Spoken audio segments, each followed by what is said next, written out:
विलिनीकरणानंतर भुजबळ राज्यसभेवर जाणार होते असं अमोल कोल्हे म्हणाले। अजित पवारांनी आम्हाला याबाबत सांगितलं होतं असं अमोल कोल्हे यांनी म्हटलं आहे।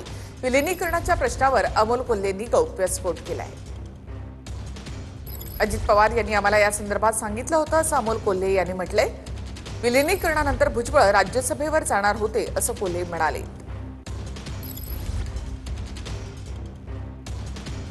अजित पवार यांनी या संदर्भात आम्हाला सांगितल्याचं अमोल कोल्हे म्हणाले। विलिनीकरणाच्या प्रश्नावर अमोल कोल्हेंनी हा गौप्यस्फोट केला।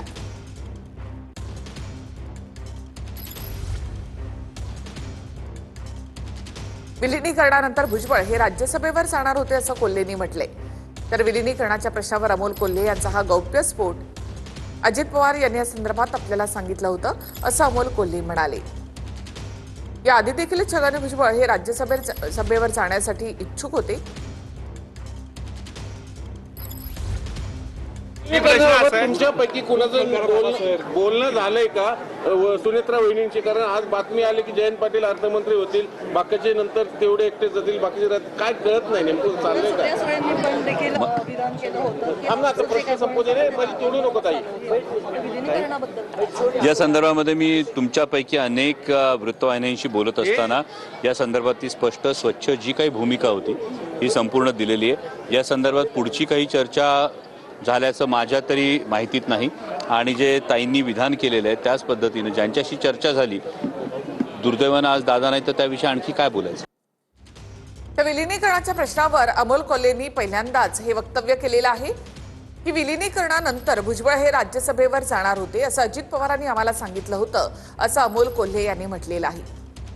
याआधी छगन भुजबळ हे राज्यसभेवर जाण्यासाठी इच्छुक होते, त्यावेळेला सुनेत्रा पवार या राष्ट्रवादीकडनं राज्यसभेवर गेल्या होत्या। तर त्याही वेळेला छगन भुजबळ यांनी इच्छा व्यक्त केली होती। मात्र विलिनीकरणानंतर भुजबळ हे राज्यसभेवर जाणार होते असं अमोल कोल्हे यांनी म्हटलं। तर भुजबळ राज्यसभेवर जातील असं दादांनी सांगितलं होतं असं कोल्हे म्हणाले आहे। मला वाटतं आदरणीय भुजबळ साहेब हे फार मोठे नेते आहेत आणि त्यांचा त्रागा मी समजू शकतो।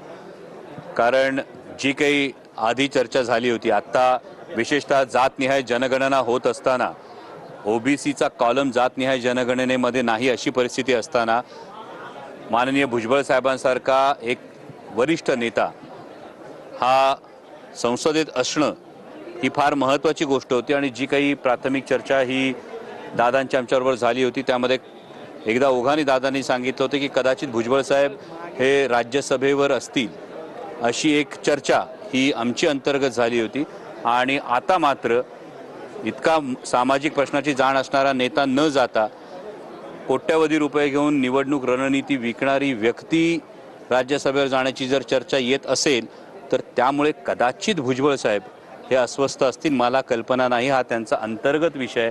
आणि दुसरी महत्त्वाचा बाब ही आहे की त्यांना या चर्चेत घेतलं किंवा का घेतलं नाही हा त्यांचा अंतर्गत विषय आहे। त्यामुळे त्याविषयी मी उगाच भाष्य करणं योग्य नाही।